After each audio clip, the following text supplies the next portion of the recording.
All right, so we're at 12 noon, and I expect we're going to have a lot of conversation in today's event. So we're going to get started. Hi, everyone. I'm Don Saucier. I'm the Faculty Associate Director of our Teaching and Learning Center here at K-State, and we're going to begin today's event with a land acknowledgement. And I'm going to go ahead and share my screen and sound.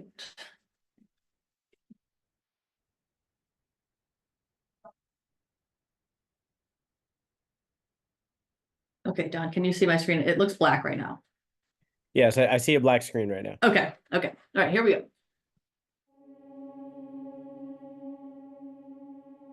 As the first land-grant institution established under the 1862 Morrill Act, we acknowledge that the state of Kansas is, historically, home to many native nations, including the Kaw, Osage, and Pawnee, among others. Furthermore, Kansas is the current home to 4 federally recognized native nations: the Prairie Band Potawatomi, the Kickapoo Tribe of Kansas, the Iowa Tribe of Kansas and Nebraska, and the Sac and Fox Nation Missouri in Kansas and Nebraska. Many native nations utilized the western plains of Kansas as their hunting grounds, and others, such as the Delaware, were moved through this region during Indian removal efforts to make way for white settlers. It's important to acknowledge this, since the land that serves as the foundation of this institution was, and still is, stolen land. We remember these truths because K-State's status as a land-grant institution is a story that exists within ongoing settler colonialism and rests on the dispossession of indigenous peoples and nations from their lands. These truths are often invisible to many. The recognition that K-State's history begins and continues through indigenous contexts is essential. Please remember These truths, because we still remember.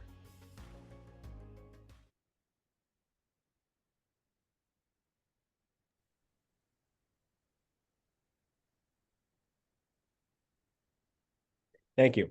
All of you have found your way to the Teaching and Learning Center's Professional Development Series. This is a series that meets on Wednesdays at noon every week over Zoom in real time. We also archive all of our events for asynchronous viewing later. So as I suspect, you may come to today's event and say, wow, this is amazing. I want to share this with colleagues. You will have that opportunity. The recording will be available at the TLC website. You have the opportunity to earn a TLC Professional Development Certificate with us if you're a graduate student or a faculty or staff member, and my colleague Ashley is going to drop that information into the chat if you want to check out that link. If you're a faculty member, you also have the opportunity to potentially become a TLC Fellow, which is super cool, and will probably get you an opportunity to present in our series next year if you become one of those fellows. So definitely check out those opportunities. I always like to kind of talk about what's coming up next before we get to today's event. Next week, we'll have a teaching chat. A teaching chat is a day where we're going to talk about whatever y'all want to talk about. I have some ideas, and the ideas that I want to talk about are differences and surprises this semester. But we also kind of open it up to any teaching issues or teaching concerns that y'all might have. We can kind of crowdsource each other's perspectives and opinions. We also, in a couple of weeks, this is an event that we're promoting through the Morrison Family Center for Student Wellbeing. As many of you may know, September is National Suicide Prevention Awareness Month, and the Morrison Family Center for Student Wellbeing is putting on an event on Wednesday, September 11th at 1:30. So it'll be just a little bit after our event for that day at 1:30 in the Staley School of Leadership Town Hall. The event will be done by Jared Estes, doing a talk called Fired Back, talking about resilience in the face of tragedy. So you can definitely check that out in 2 weeks if you would like. But without further ado, today we have an amazing event. We are super excited that Dr. Cydney, Alexis, and Dr. Theresa, Merrick, Cassidy will be presenting on Teaching with AI, a plan to adapt and innovate your teaching this year. And I'm sure many of us are very excited to hear what y'all have to say. So without further ado, the floor is yours, and thank you so much for being here. Thank you so much for having us. We're really excited to see all of you here today. Before I start sharing my screen, just so you can see us both while we introduce ourselves, my name is Theresa Merrick Cassidy. I am the Assistant Director of the Writing Center here at K-State. I'm also a senior instructor in the English department where I teach a lot of writing classes. So I get to go all over campus, which is kind of what led me here today. And I'm going to let Cydney introduce herself as well. Hi, everyone. I'm Cydney Alexis. I'm an associate professor of English, and my background's in writing studies, former background in writing centers. So Theresa and I have collaborated for a long time. All right, so we're going to dive right in. Our goal today is to give you a starting point for this year on a topic that I'm sure all of you have already been thinking a lot about, and to kind of move you on a path that we're hoping to kind of guide everybody through, which is kind of integrating your plans for AI in whatever capacity those might be into your teaching for this year and beyond. And so as we get started, I'm just going to share my screen so you can see where we are headed here. I think a good way for us to get started is to just see that all of us are coming into this topic and this conversation in a lot of different ways. And so, and I think knowing that we're each kind of tackling this issue in these different ways is, a helpful framework so that we can start sharing with each other. And so if you wouldn't mind doing a quick little poll inside the chat for me. We're curious if you could rate yourself, from 0 to 10, 0 being, I feel like I'm still brand new to the AI conversation, 10 being, I feel like I've done enough to kind of get a good working sense of what's going on. I've tried it out. I've tried it in my classes. Where do you feel in terms of your knowledge of AI? So feel free to put your ranking in the chat. So you can see already there's just a huge range of numbers, which I really love because we're all kind of coming into this conversation with different experience and backgrounds. Now, if you could also rate out of 0 to 10, 0 being I'm not allowing use of it at all in my classes, 10 being I'm letting my students kind of decide for themselves when and if to use AI, and I'm allowing that process to happen. To what degree do you feel like you are letting students use AI in your classes? So 0, not at all, 10 being a whole lot.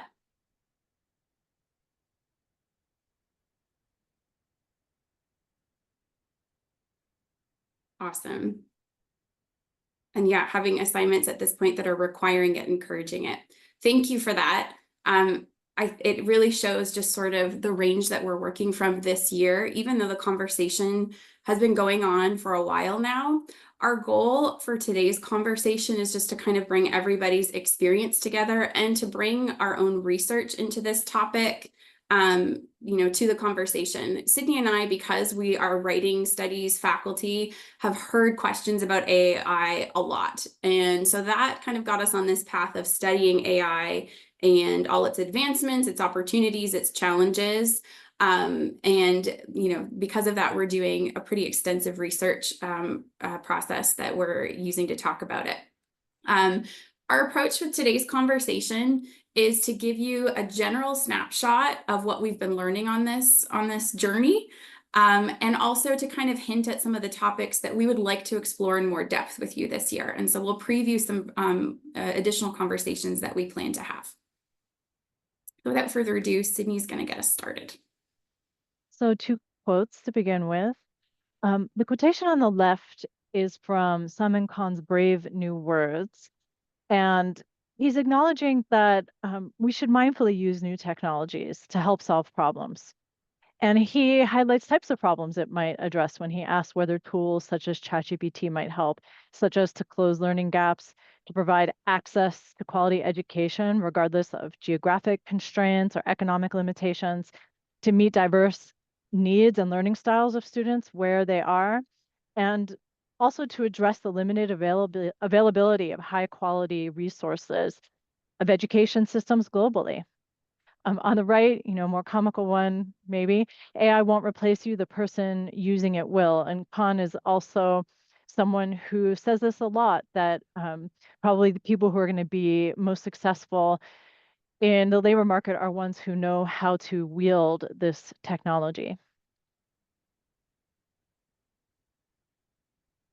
So you're going to see a pattern with our slides. As we give you further snapshots, we're going to try and focus on a couple of things that will be helpful to you, hopefully now, as you're considering AI and its impact on your classes.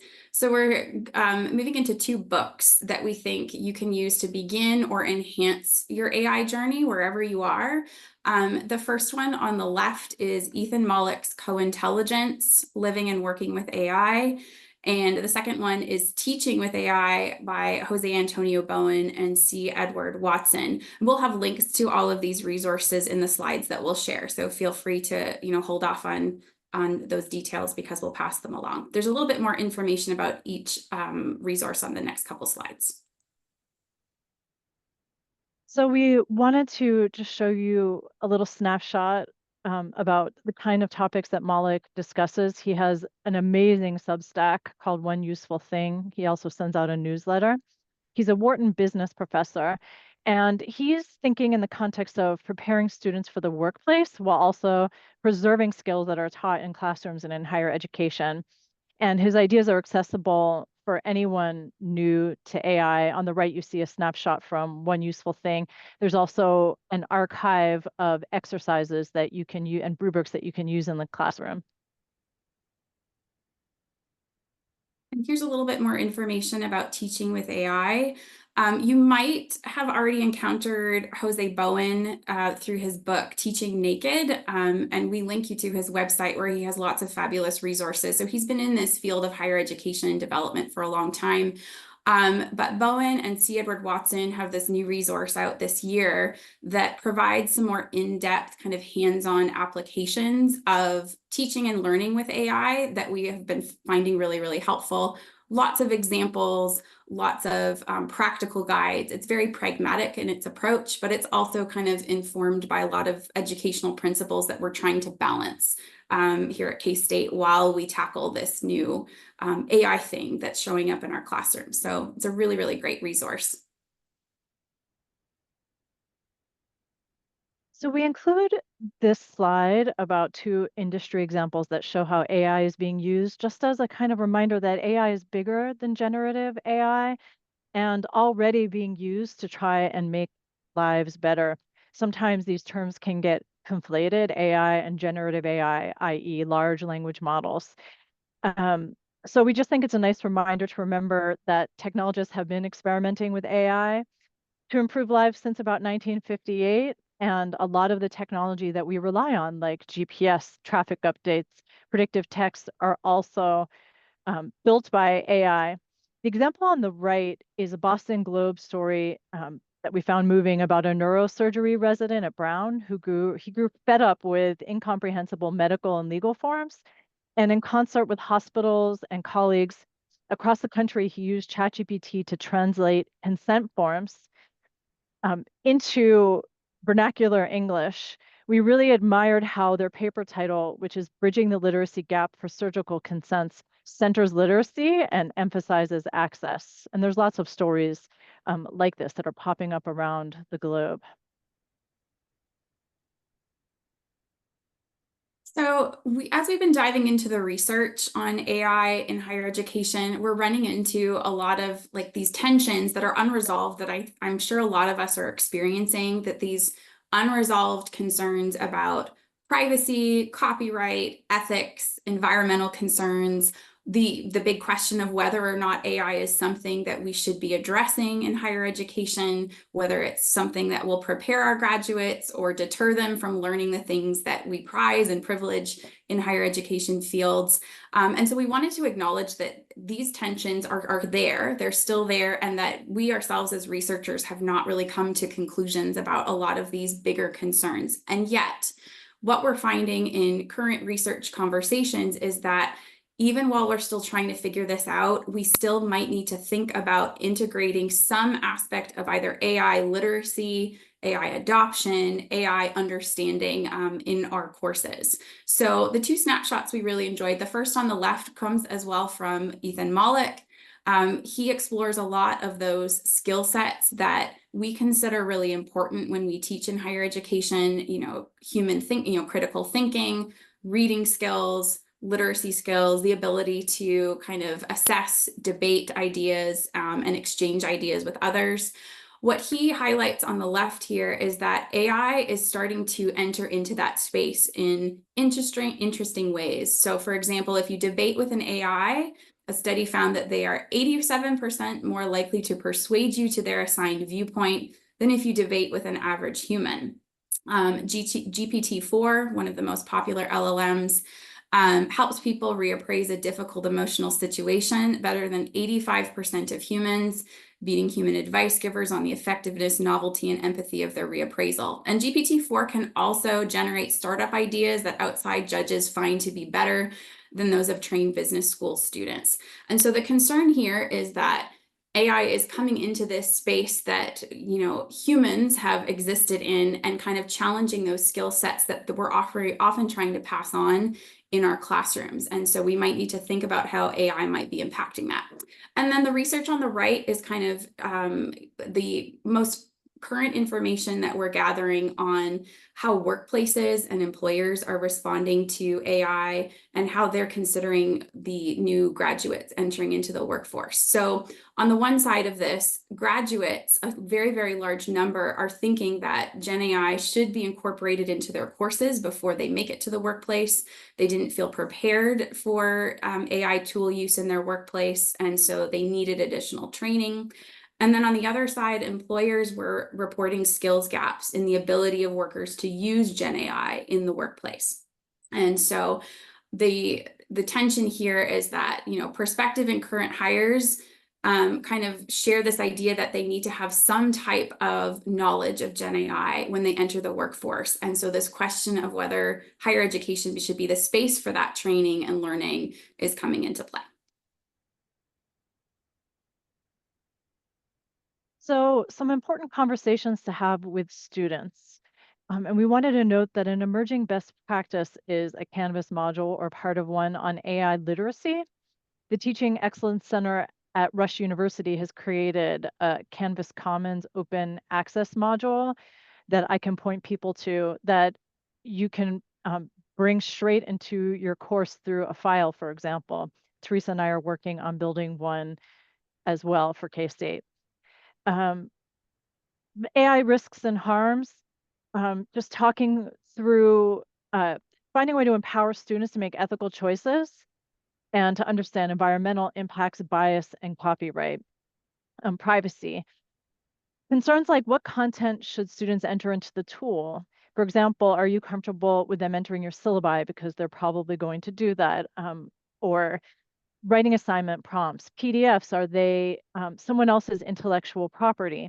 And so we're finding that in a lot of AI workshops, sometimes this privacy component is left out, but students have to be empowered to make good choices about what to do with materials and AI tools to the extent that they can control this. Katie Conrad, who teaches at KU and is doing incredible work in the area of AI, has a blueprint for an AI Bill of Rights for education. And I don't know if I can click on this to show you. Might have to be you, Theresa. Not sure. If you wanted to.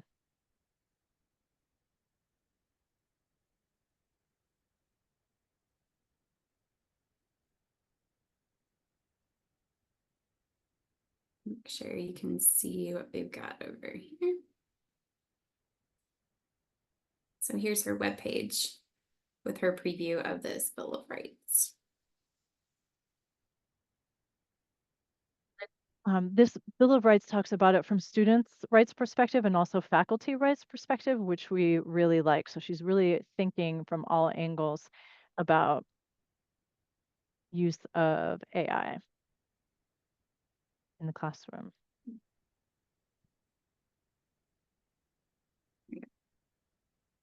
And Elon University and the AAC&U, the American Association of Colleges and Universities, also have a student guide to navigating college in the AI era. And like we said, all of these links will be available to you. Some quick environmental facts. ChatGPT consumes over 500,000 kilowatts of electricity each year. Its daily power usage is nearly equal to 180,000 US households. A single ChatGPT conversation uses about 50 centiliters of water, equivalent to a plastic bottle. The carbon footprint is large. But on the other hand, the use of artificial intelligence is already contributing to the fight against climate change. For example, there are existing AI systems that predict weather, track icebergs, identify pollution, and it's also being used in every kind of system imaginable to improve agriculture and reduce environmental impact. And so we think it's good not to skirt this. It's good to talk about this with students. and inform them, and then they can make informed decisions also, understanding the balance, how to balance use. So again, while you might have to dip your toe in the water with your students and bring AI into your classes, even while we have ethical considerations to kind of work through, it's also helpful to talk through the limitations that students can experience that could impact their coursework. And so being able to explain the ways that these AI tools can hallucinate, they can generate, completely made up citations, they misinterpret information, or sometimes they just get it plain wrong, that there is a limitation to what the tools access to train themselves. And so there's bias in language, discrimination issues, homogeneity of source material, and some of these tools, because they're not connected to the internet, are limited in terms of a timeline of information they can access. And so students need to know that they're going to run into these limitations. It's also important to talk through with them whether tools at different stages of subscriptions and tiers of subscription could impact their coursework. Sometimes tools have pro versions that grant better privacy rights or make things more accessible. So OpenAI's ChatGPT, for example, has like a student subscription or an education subscription now that claims will make sure that whatever is put into these tools will be kept out of the training data that it will use for further iterations. So things like that are important to kind of talk students through. The other thing you'll want to consider is whether it's important to provide an opt-out to students when you do have AI as an integrated part of your coursework and assignments. If that's something that you want to walk students through or kind of talk through the details of, we think that it's important to kind of think through the implications for students to be using these tools at the same time that we as faculty are thinking about what's at stake. And so allowing students to participate in that conversation through an opt-out is an angle you can tackle as well.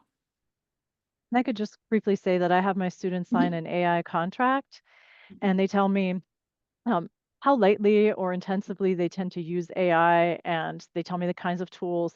And then I ask them if they want to, if it's important to them to have an opt-out. And I had 3 students this semester out of about 60 who said, yes, I would like an opt-out if this is required for an assignment. So it just gives you a nice picture of how students are using tools, and how they're considering ethics. For some students, it's very important.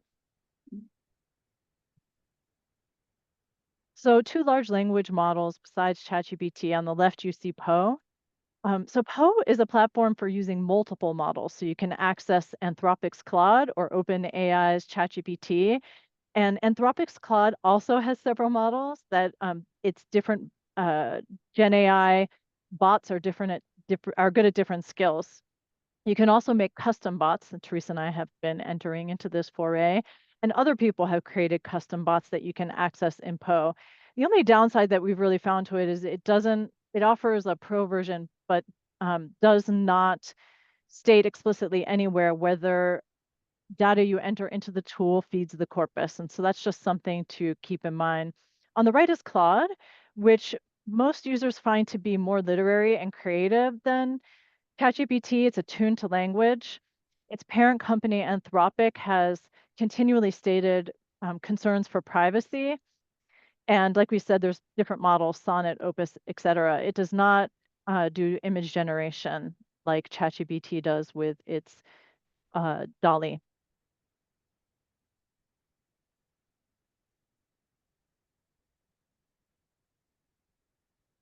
So we wanted to show you a couple of the ways that we have experimented with AI as writers, as teachers, because we also think this is a good place to start if you are newer to AI use in your teaching or in your classes, that kind of getting a handle on it for yourself in your working life, or to help you tackle a problem that you are already having in your classes, might be a good way for you to just see what these tools are capable of. So the example on the left is just a screenshot of something I was testing out in Claude.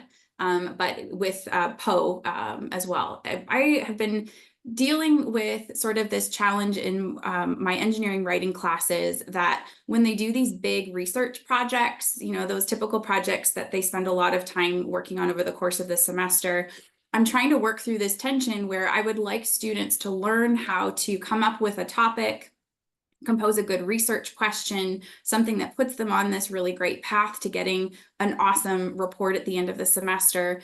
But I find that students who struggle with that particular skill are going to really struggle to get a good report at the end. And it's challenging in bigger classes too, to really assist those students at a one-to-one level to kind of start off their project the best way possible. And so I am trying to use Poe and Claude as kind of a client simulator. So trying to get it to act like a client in, a real company, that can give the student a topic to consider. And the way that I'm kind of formulating this little bot is I'm telling it sort of what I want the assignment to help students work on. I'm going to tell it how to respond. I'm going to try and get it to simulate as much of a real client experience as possible. But because I'm putting those parameters around it, I'm helping my students who might be struggling with this initial idea formation with kind of a structured way of going about it. And it's been really cool. I'm going to try it out a little bit further this semester, but this kind of sparked my own curiosity. And Cydney's example is here on the right. So I'll let her talk about it. Yeah, just talk about this briefly. I was teaching. Is it okay also if we hold off on questions until the end, just to make sure we can kind of run through all the slides? Thank you. So I was assigned to teach a graduate food science writing class a couple of weeks before the class started. And so I went to Claude and I said, I want to think through some example writing assignment topics. And I use this example to show that you really have to hone when you're using generative AI, because the first time it's going to give you a lot of text. And I actually tell my LLMs to limit how much text they give me to half the amount that they to several paragraphs, half the amount they normally produce, because I do not like to see a wall of text. And it will remember, for the most part, how your prompts, how you train it, so you can engineer, you can engage in prompt engineering. But I went back to Claude and I said, yeah, I like the idea of a food science report. Can you give me 3 more ideas? And just a little note that you have to check everything. You have to double check everything, which is why it's great to do sandboxes in class with your students. For example, I made sure that the HACCP was a real organization, and it is, because LLMs cannot do citation. And if they generate them for you, they're typically incorrect, they're hallucinations. And so it's a nice exercise, again, to do with students.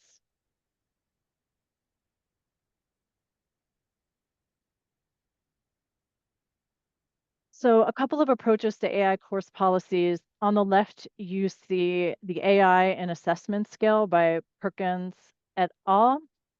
And this can help you think of the type of policy you want in your classes, but also you can bring this into class. If you see on the right, we have a suggestion, which is build a policy with your students. I teach online, so this is not as possible for me, but Theresa has done collaborative AI policy building in her classes. And this is the type of visual that you could bring in to have this discussion. You can also build a policy in general, but we want to encourage everyone. It's becoming a best practice to also have a per assignment policy for a couple reasons, because different assignments can benefit from using different types of AI policies. For example, if you want students to draft in a particular way or use AI later in an assignment, but students also need reminders because they are encountering different policies in every single class they're taking, and it's just hard for them to remember what they're allowed to do in each class. It's confusing and overwhelming. You can also ask students which tools they use and why. And as we've hinted at, lead or ask students to lead in class sandboxes where you play around with the tools and see their limitations and affordances together. And this question has popped up a lot. We see these questions come in from students who use our writing center as well. Students who are asking, about detection, whether that's something that faculty are doing, whether they're thinking about doing, and how that works. There's a lot of research that's starting to look at this issue as well. So what we're finding at this point in time is that AI detectors, those tools we use to kind of check for a percentage of AI use in students, are problematic in a few different ways. And we wanted to highlight some of the things that are being discovered in this process. So one issue, which you've probably encountered already, is sort of issues of accuracy. There's a lot of different studies kind of trying to tackle this. One we found that you'll see discussed here on the left is that Turnitin, which has one of its own kind of AI detection mechanisms, is saying that its scores have about 98% confidence. However, it appears that in reality, it has a margin of error plus or minus about 15 percentage points. And so in reality, what that means is if you get a score of, 50%, or 50 score that says like, this is the degree to which AI might have been used in this writing assignment that's turned in, this could actually only be 35, or as much as 65. So it's a really tricky metric that doesn't allow for enough accuracy. And a couple of other things to keep in mind. What we're finding is that detectors overall have about 39, 40% kind of accuracy rates. When confronted with AI use where students are actually getting a little bit more complex in how they use LLM generated material, the accuracy rates drop pretty significantly down to below 20%. So what that means is rather than having a student just copy and paste or utilize an entirely written kind of AI essay, they're instead using the tool for a paragraph here or a sentence there. So there's a lot of copy and paste. That seems to be more typical too of how students might be using these tools. The detectors are really, really bad at picking up on that use. The other thing to think about is that the tools at this point aren't very good at distinguishing the traditional LLM produced material, so something that's generated by ChatGPT, from other types of tools that have been around a lot longer that are also incorporating similar types of strategies for helping students edit their work. So Grammarly is one of those types of tools. These detectors might pick up on a Grammarly produced sentence that you might not actually think of as AI or have covered in your policy. The other component to think about is equity. What research is showing is that while detectors are near perfect in evaluating essays written by US-born 8th graders, this was a study that focused on these particular groups, they classified more than half of English language learners, written by ELL students, so these essays written by those students, as AI generated. The other thing to consider is that economically advantaged students can afford all these tools that can get around the detectors, that can sound like what we want them to look like. And so these detectors become more problematic because we might in fact be targeting or overanalyzing different populations of students. So a couple of approaches to discussing AI academic honesty with students. One is documenting AI use, as I mentioned earlier, but I also acknowledge that some tools are so ubiquitous. They're right in Word. You can write with Copilot. A lot of students don't realize that Grammarly is built on AI technology, especially the Pro version. So they might resist or feel unable. So again, these are just conversations to have. And this is different from being asked as writers to cite AI tools. Theresa and I both feel that these LLMs have been programmed to take zero care with citing us, and so we have to adapt to the idea that people are building new identities as writers with AI. And so we don't necessarily feel in the classroom, yes, we might ask students to cite their use of AI tools, but out in the world, we're not so sure about that policy. On the right, you see another graphic by Christine DiMicheli, academic honesty and integrity with AI. And this is, again, is a way to talk through gradations of AI use with your students.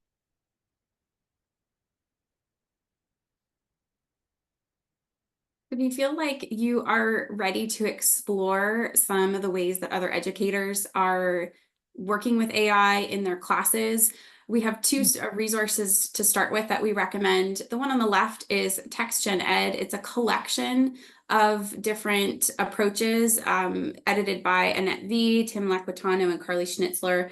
And it's a kind of a repository of different types of assignments that you can utilize in your own classes. The second one on the right is the Harvard AI Pedagogy Project. Again, lots of really interesting and different types of assignments that you might use to kind of get you started along this path of building AI-informed assignments. And we're going to show you a few examples of these in the next slides. So we're not going to talk through these too much, but just give you a picture of a few sample assignments that we thought were cool. Here's another set, looks at different types of writing. So if you have writing of any kind in your classes, there's different types of assignments that are tackled. And then these ones coming from healthcare writing, healthcare assignments, and then one that we thought was pretty cool that deals with code, because that's another component of AI use that I know those of you in some of the STEM classes are considering too.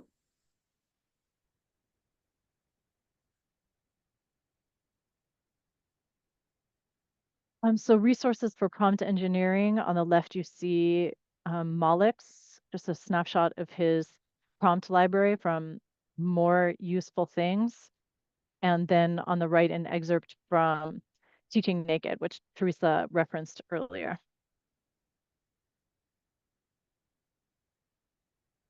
Another thing that we wanted to talk about today is that as we hear from students who are thinking through and incorporating some of these tools, what we're hearing is that students are finding that it is helping them in a lot of different ways. And so we'd like you to also consider AI as a way to support inclusive teaching practices. So for example, if a student has difficulties with reading skills or studying, if they have dyslexia or ADHD, there are lots of AI tools that are helping kind of simplify that process and make reading a little bit more accessible. Another thing that we are finding really fascinating is that students with particular language barriers, if they're English language learners, are finding these tools really helpful for simplifying academic jargon, helping with their long-term grammar learning, utilizing tools in ways that are helping them with skills that can't always be tackled in one semester. And so this is one angle that we feel is really important to the conversation. If you're like us, you're really busy, you're on the go, and so listening to podcasts about AI might be helpful. We admire both of these particular episodes. There are podcast episodes about creatives using AI. On the left is an Ezra Klein show episode with experimental musician Holly Herndon, who built an AI, trained on her voice called Holly Plus, and then she made an experimental award-winning album out of it. And on the right is a TED AI show, which is great. It's a great podcast episode with will.i.am. So as you can see, we're really loving the podcast mode right now. This is also where you're getting a lot of really up-to-date or kind of current information. We also I've been finding it really helpful to listen to these on my way to the office, just to kind of hear more perspective. So we've got two more for you that's just showing how AI is being used in people's work lives and their everyday lives. So the left is one on therapy and some therapists who are talking through that whole notion. The one on the right is super cool, just how Gen AI is being used in Roblox, which if you have children like me, you hear about Roblox a lot. So we really, really like these episodes. A couple of takeaways. The first one, you can exist in a gray area on AI and still explore and teach AI literacy. So you don't have to feel like you are committed, and it's okay to test it out. And your approach to AI can be open, uncertain, and evolving. You don't have to take one permanent stance. It's okay to shift your policies every term or even throughout a term if that makes you feel more comfortable.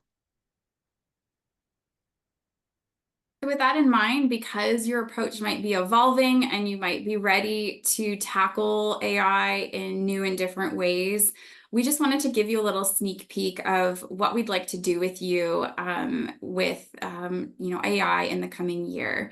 So these will be advertised again through the Teaching and Learning Center. We're really appreciative of this space to be able to talk with you about it.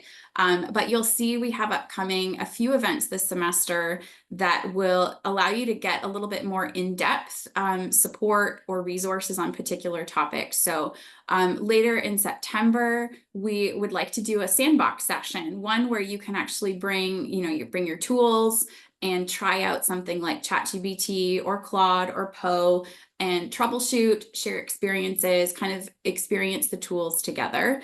And so if you have questions, if you want to kind of show off something cool that you've been doing with these tools already, we would love to see you at that particular session. Wednesday, as part of the AI symposium week that is happening on campus, we will be talking again about teaching with AI, but with a focus on more detailed best practices that you can utilize for your assignments and in your teaching. So we'll go more in depth on some of those resources we started to show you, but with a chance to kind of think through assignment building in a little bit more detail.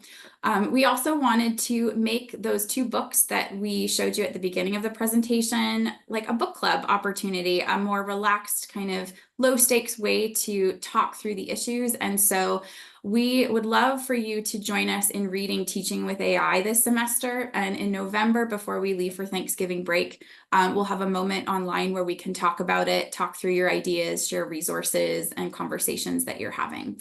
We're going to do the same again in the spring with Co-Intelligence. It's a fabulous book and it's only a 5-hour audiobook listen. So we hope that it's something that can be an enjoyable addition to your experience or to your teaching and your workload rather than something overly burdensome. And then later on in the spring in April, we'll give you more specific dates. We'll do some more intermediate Gen AI experimentation and applications for those of you who are ready to start modifying your plans for the 2025-26 academic year. Theresa, Mhm. do you want to update everyone with the how you got them accessible through the library? Yes, thank you. Both of these resources, both books, we do have copies of them available through Hail because the Hail AI librarians have been doing amazing work to try and secure these resources for us. So you should be able to find electronic copies of Teaching with AI through Hail.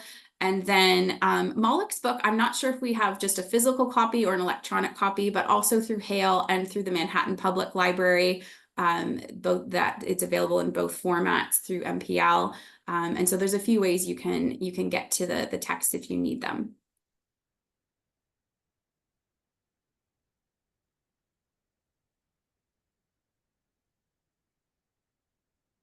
So And now, oh, there we go. This is sort of all we wanted to share of kind of the formal version of our conversation. Again, just a snapshot of all the different stuff that's out there. We know it's overwhelming, and it's a burdensome addition to your teaching workload. And so we'd love to kind of be a part of sort of your process of trying to figure these things out over the coming year. And so our contact information is there. I'm going to stop sharing my screen just so that I can see everybody while we have a conversation. What we wanted to give a little bit of time for are some questions. I think in the chat there's already a few, so I'm going to go and take a peek at those in a minute. But if there are any other questions or experiences with AI you would like to share, we'd love to make some space for that now. So if I can start with a question that a lot of faculty have kind of asked me. It seems like one of the chief resistances that instructors might have to using AI in their classroom is they believe that using AI is going to prevent their students from learning particular skills that they think those students should learn. So I was wondering if someone were to kind of raise that resistance, what would you say? I think that there are some real issues there in terms of writing process. So there are considerations that teachers have to think about. At what stage do you think it's appropriate for students to be drafting with AI? But there are also a lot of different perspectives on this question emerging. And an example that I talk about a lot is GPS, because it's a tool that many of us would not give up, but it has changed the way that people remember topographical information. It's changed the way we navigate. And there's been resistance to every major writing shift. So for a lot of students, for people with a really strong writing identity or scholastic identity, I think it's hard because we want people to engage in that process of writing in order to think. For many students, They say 30% or more of people don't have internal thought, for example, don't have internal dialogue, or a lot of students weren't really drafting that way to begin with. And so they may have a different wrote in or a different way they might like to use it for first drafts. There was an interesting conversation that we began a recent article with where there's a debate on this. We're in a group called the AI in Education Google group, and they debated this question of should AI be used for first drafts? And we just found it fascinating because we had faculty from across the country in different disciplines writing in and saying, I'm a writer, I use it only for first drafts. I'm a writer and I never want students to use it. And so I feel like there are some, depending on how you teach, depending on your discipline, where you come from, how you feel about writing, there are different ways that you might view how you feel about students using tools and at what stages. There's a question in the chat about sandbox. We just mean the metaphor of a sandbox will, just dig in and play with the tools together, open a safe space to play around and figure out what the tools can do. I can answer one of the earlier questions about student privacy in terms of service, and sort of the question I think is phrased correctly in that why should we trust the terms of service in some of these companies? And essentially, we don't think you necessarily can. And we also have found, as we've been learning all of these different tools, that the terms of service are not always easily locatable on websites. How data is utilized and shared and protected is not always clear. So we're just suggesting that you look as carefully as you can, remind students of the risks, consider the risks yourself, but that as different companies are offering different tiers of protection, kind of making the choices to where you feel comfortable navigating, which ones you want to avoid is going to be really important. So yeah, you got to read very carefully, but also kind of consider that there might be things we're not going to be able to know about how our data and our privacy is being considered.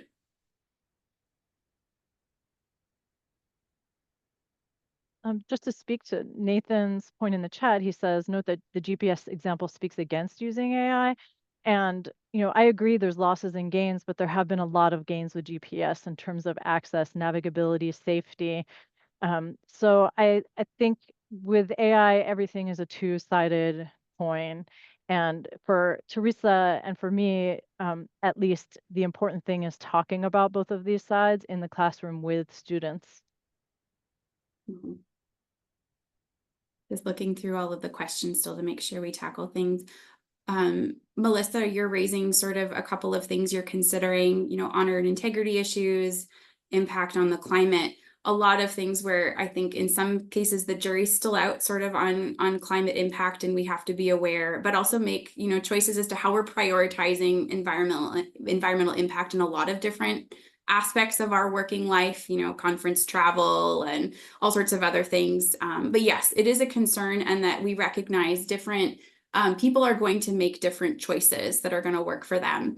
In terms of honor and integrity, I highly recommend, I'm going to recommend her as well. Our wonderful Director of Honor and Integrity, Camilla Roberts, has become quite an expert on this issue as well. I don't want to overly paraphrase her, so I'm going to just, caveat that this is me paraphrasing, but in conversations that we've had with her, she has talked about how she feels that it might be necessary to either allow or at least discuss AI in some capacity because it is already there in your classes, and that you can still make choices to guide students through the process of whether or not AI should exist in their assignments, and you might make choices to not permit it in certain assignments.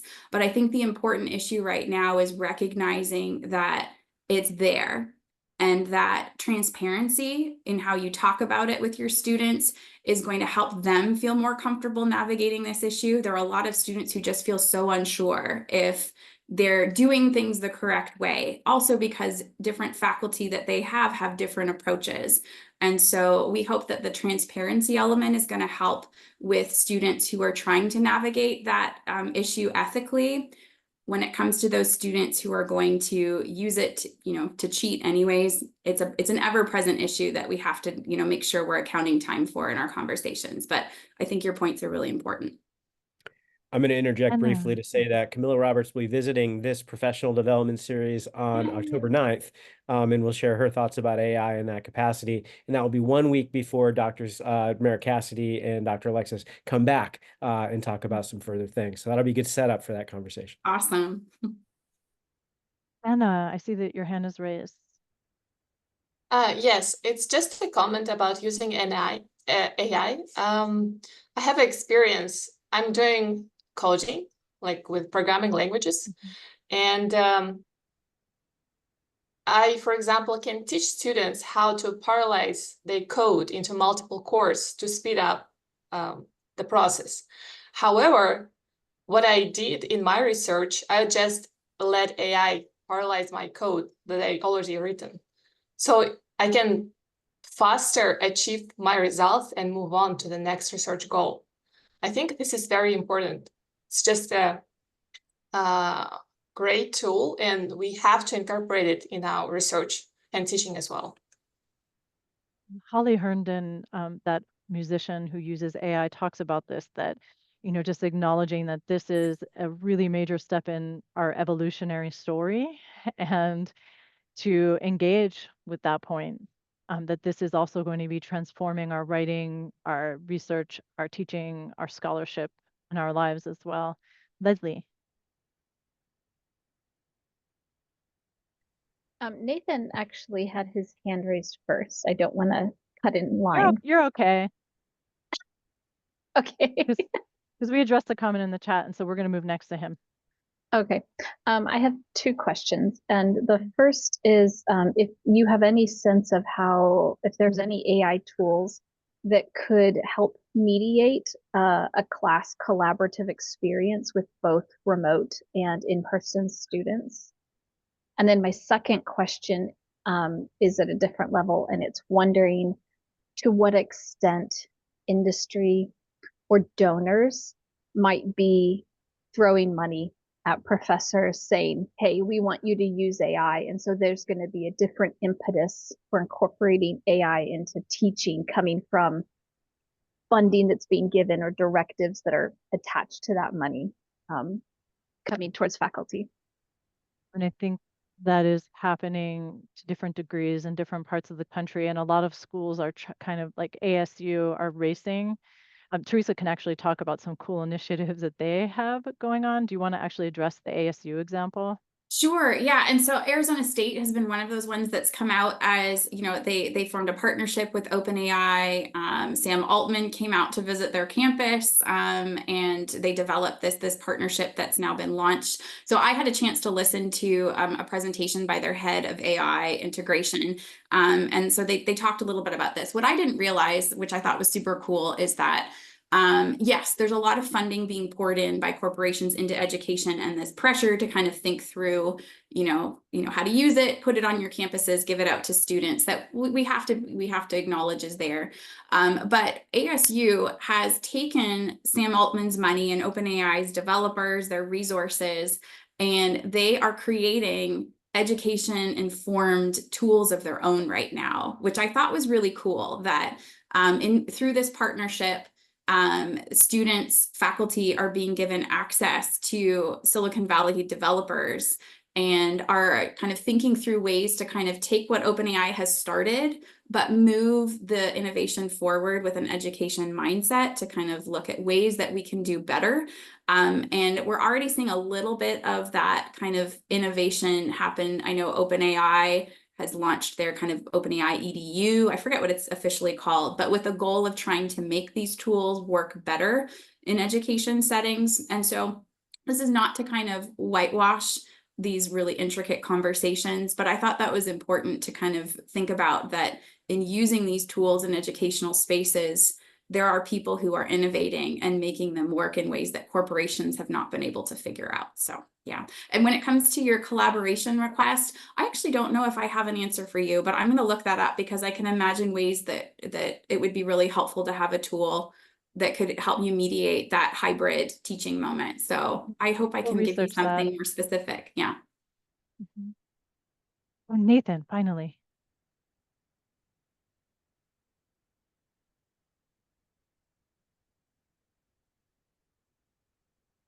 Nathan, did you still have a question?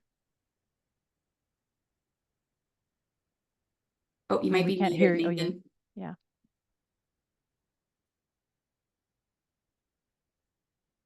Oh, we still can't hear you. Do you want to type and we can read your question?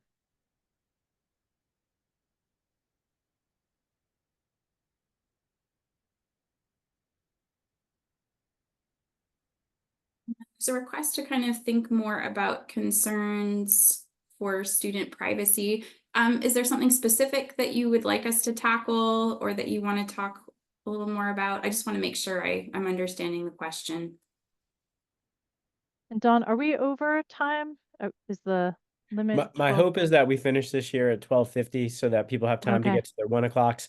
But for last year, no, we're doing just great. So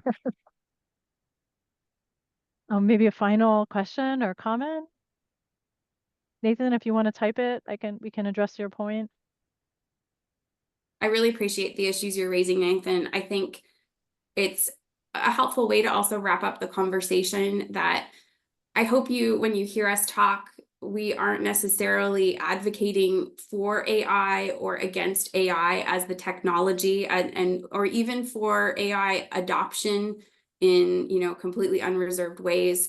Cydney and I are pro AI literacy, that it's really important for faculty and for students to be developing an understanding of how AI is going to impact their teaching, their coursework of their students, how they can navigate all of these really complicated questions that we're having that are still not fully answered, but how it might be something that through exploration they can better grasp so that they are prepared for the workplace, prepared to kind of navigate issues in their educational experience. And then as faculty, we feel more empowered to tackle this with our students rather than feeling like it's this big elephant in the room that they cannot fully address on their own.